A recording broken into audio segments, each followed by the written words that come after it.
Rob, what's going on with Andrew Mountbatten Windsor and his daughters? There's a report saying that Princess Eugenie is going to cut off, or wants to, or at the moment is not speaking to Andrew after everything that's gone on. There may well have been a sort of breakdown in communication. I mean, I've spoken to people close to them before, and I've got on fairly well with Sarah. It is no longer a Cold War. The temperature at Windsor has just hit nuclear levels, and the fallout is threatening to contaminate the entire reign of King Charles III. For months, we have watched a polite, passive-aggressive standoff over the Royal Lodge. But that phase is over. The gloves are off, the chequebook is closed, and the King has officially initiated the Security Acts. We are looking at a total financial siege. In a move that has sent shockwaves through the York camp, the monarch has vaporised Andrew's £3 million private protection detail. Gone. He has slashed the Duke's £1 million annual living allowance. Vaporised. This isn't just a budget cut. It is calculated financial asphyxiation designed to force a surrender. But here is the twist that no one at Buckingham Palace anticipated. Instead of packing his bags, Prince Andrew is digging in deeper. Isolated within the Windsor perimeter, sources tell us the Duke is practically supergluing himself to the furniture of the 30-room mansion. He is refusing to vacate. He is effectively holding the property hostage, claiming that unless the King reinstates his lifestyle, he isn't going anywhere. We are witnessing a game of chicken played with the reputation of the crown, and Andrew is ready to crash the car. Welcome back to Royal Family Daily. If you want the unvarnished truth about the monarchy's biggest crisis, hit that subscribe button right now. We don't do fluff here, we do forensics. Now, let's open the file on the York's final stand. The situation inside the Royal Lodge is bordering on the absurd. We have a disgraced Duke, stripped of his honours, stripped of his salary, sitting in a decaying mansion filled with priceless royal collection antiques. And who is guarding these treasures now that the King has pulled the security detail? Andrew. He is personally funding the security for the King's own antiques, using it as a bizarre form of leverage. He knows Charles cannot risk a theft or damage to the collection, and he is betting the King will blink first. But the King's strategy has shifted. He is targeting the one thing Andrew believes is his ironclad shield: the lease. In 2003, Andrew signed a 75-year lease on the Royal Lodge for a mere £1 million. For 2 decades, Andrew has waved this piece of paper around like a golden ticket. He believed it made him untouchable. He was wrong. Freedom of information requests have just blown the doors off this arrangement. It turns out the Crown Estate, the body that manages the property, has committed a shocking lapse in protocol. For 22 years, they failed to conduct a single mandatory inspection of the property. Not one. This is a massive dereliction of duty. It allowed the prince to bypass his maintenance obligations without any oversight whatsoever. He was supposed to spend millions on upkeep. He didn't, and nobody checked. This is where the narrative twists. This failure of inspection isn't Andrew's saviour, it's his executioner. The battleground has shifted to the physical integrity of the lodge itself. The property is suffering. We are talking about crumbling masonry, creeping damp, and structural fatigue. Because the Crown Estate never checked, the rot was allowed to set in. Now, King Charles is utilising the lease's nuclear option. There is a clause, a breach of contract clause based on significant dilapidation. By allowing the house to fall into disrepair, Andrew has technically violated the terms of that 75-year lease. The King is preparing to terminate the tenancy not by buying Andrew out, but by evicting him for cause. Usually, an early exit would require the Crown to pay Andrew roughly £558,000 in compensation. Charles is looking to pay him exactly zero.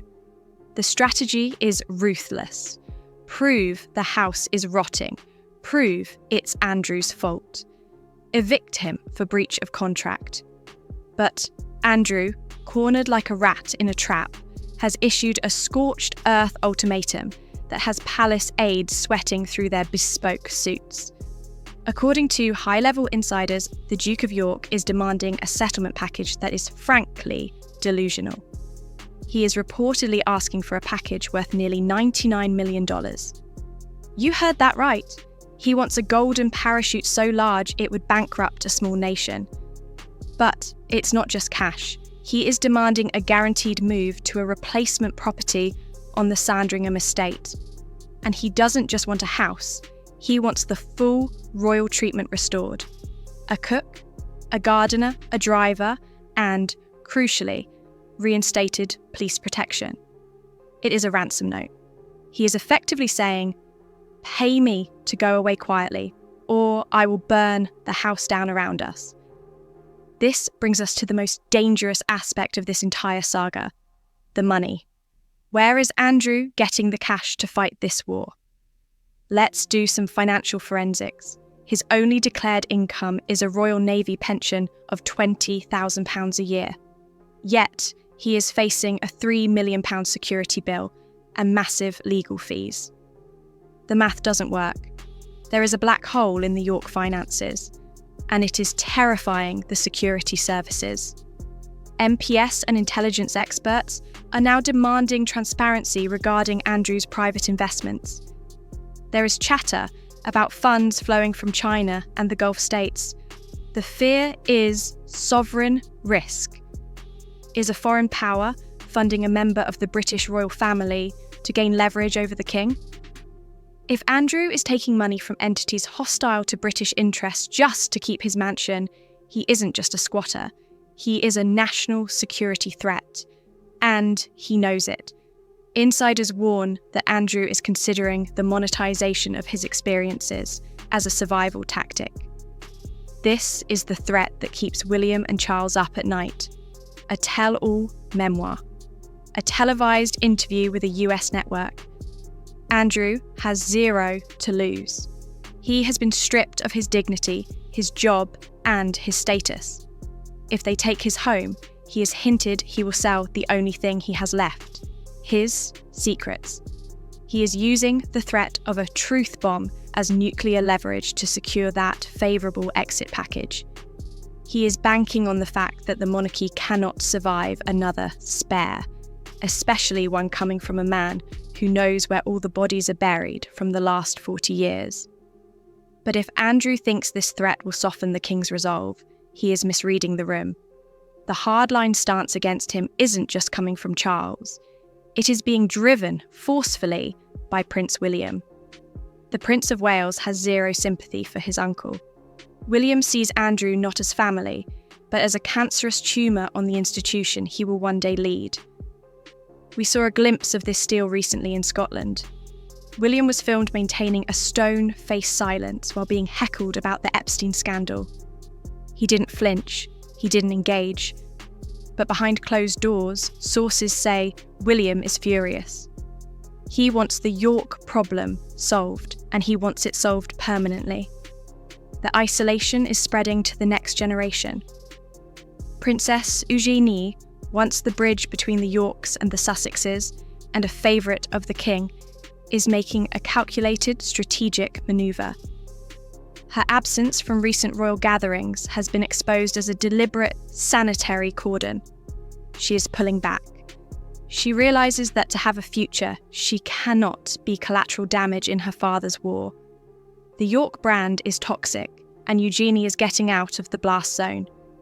And what about Sarah Ferguson? The Duchess of York has always been the chaotic wild card, but now she is playing the role of quartermaster in a besieged fortress. In a sign that the Yorks are liquidating assets for a final stand, Fergie has sold her £5 million Mayfair townhouse. This is significant. That townhouse was viewed as the couple's lifeboat. It was the property they were supposed to move into when the inevitable eviction happened. It was their retirement plan. By selling it now, they are burning their boats. They are sinking all available resources into the Royal Lodge fight. It indicates they have no intention of leaving. They are going to spend every penny they have on lawyers and security to hold the line until the bitter end. But the clock is ticking. The deadline is real. The king wants this resolved by Easter 2026. And despite the bluster, the endgame has officially commenced. While Andrew barricades the doors at Windsor, construction crews are already at work 100 miles away at Sandringham. They are fortifying a property known as Marsh Farm. But this isn't a royal renovation for a prince. It's a high-security containment facility for a private citizen. The specs tell the story. High-specification CCTV, perimeter fencing, a newly enforced no-fly zone. This is a gilded cage being built for a man who can no longer be trusted in the wild. And the name on the internal eviction notices is telling. They aren't referring to him as His Royal Highness. They aren't using the Duke. The paperwork allegedly refers to the new resident simply as Andrew Mountbatten Windsor. It is the ultimate humiliation. The stripping of the prince style is the final step in the king's plan. Andrew is fighting for a lifestyle that no longer exists. He is trying to negotiate with a king who has already written him out of history. The tragedy of the Royal Lodge is that it was meant to be a legacy for the York daughters. Now, it is a crumbling monument to hubris. The damp is rising, the money is gone, and the security lights have been cut.